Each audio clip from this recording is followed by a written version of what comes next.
السلام عليكم ورحمة الله وبركاته. النهارده مع بعض في فيديو جديد تطبيق جديد. تخيل حياتك النهارده من غير تطبيق، من غير ولا تطبيق، من غير موبايل، من غير واتساب، من غير خريطة، من غير بنك، ولا حتى تطبيقات توصيل.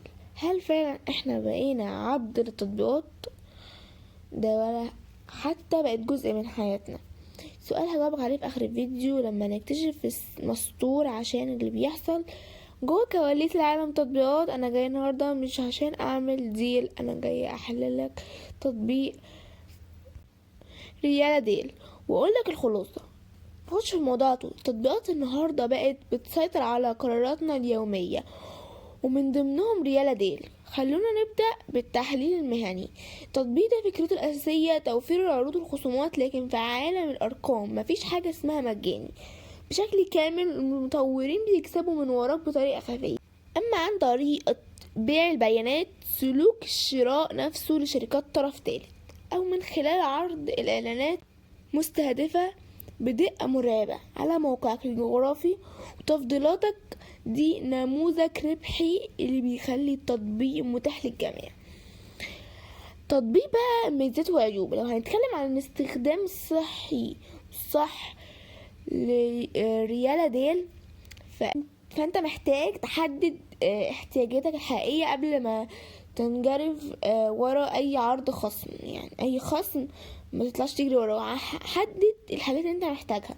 تطبيق بيميز بوجهة المستخدم السهلة، لكن العيب الاكبر اللي محدش يعرفه كتير عن التطبيق، بيستهلك موارد الموبايل في الخلفية بشكل مبالغ فيه، وده بيبطئ الجهاز وبيخلي عمر البطارية على مدى البعيد. في تعليقات بلاي ستور لقيت ان اكتر حاجة الناس بتشتكي منها هي عدم التحديث العروض بشكل دوري، وده بيخلي المستخدم يحس بالاحباط اكتر. تعليق اخد تفاعل واعجاب كان من مستخدم بيقول التطبيق احيانا بيخدعك بخصومات وهمية عن منتجات سعرها الاصلي مرفوع اصلا قبل الخصم، وده نقطة حقيقية لازم تاخد بالك منها. ايه بقى الجانب المظلم والاستخدام الغير اخلاقي؟ بكل امان في جانب غير اخلاقي في النوع ده من تطبيقات، وهي التلاعب النفسي باستخدام تطبيقات دي، باستخدام تقنيات لدارك باترنز او الانماط المظلمة عشان تجبرك تشتري الحاجات اللي انت مش محتاجها تحت ضغط الوقت او خوف من الضياع العرض مثلا. ده غير ان في تطبيقات تانية في نفس النقطة بتوصل بيانات شخصية ملهاش اي علاقة بالطبيعة، عاملة تطبيق زي الوصول لصور او جهاز الاتصال. التطبيقات البديلة يعني للتطبيق ريالا ديل مش مناسب ليك، في بدايل تانية تقدر تعتمد عليها وتكون اكتر شفافية. عندك تطبيق مثلا فودافون كاش اللي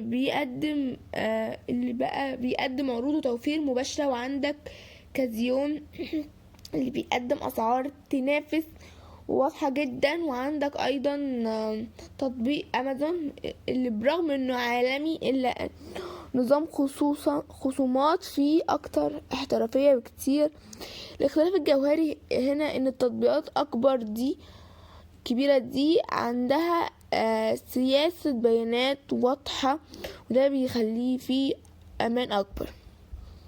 نرجع للسؤال اللي سألناه في اول الفيديو، هو احنا عبيد للتطبيقات فعلا؟ الحقيقة ان احنا مش عبيد، احنا منتج. كل ضغطة منك هي بيانات تتبع وتشتري حياة. زمان كانت الناس كان عندها خصوصية، دلوقتي احنا في عصر السرعة والتوفير، بس لازم تدفع ثمن في شكل بياناتك وتركز. النصيحة الأخيرة استخدم التطبيق عشان تاخد مصلحتك، ما تخليش تطبيق هو اللي يستخدمك. كان معكم خبيركم التقني، تابعوني عشان تعرفوا ما بيقولهوش المطورين. سلام.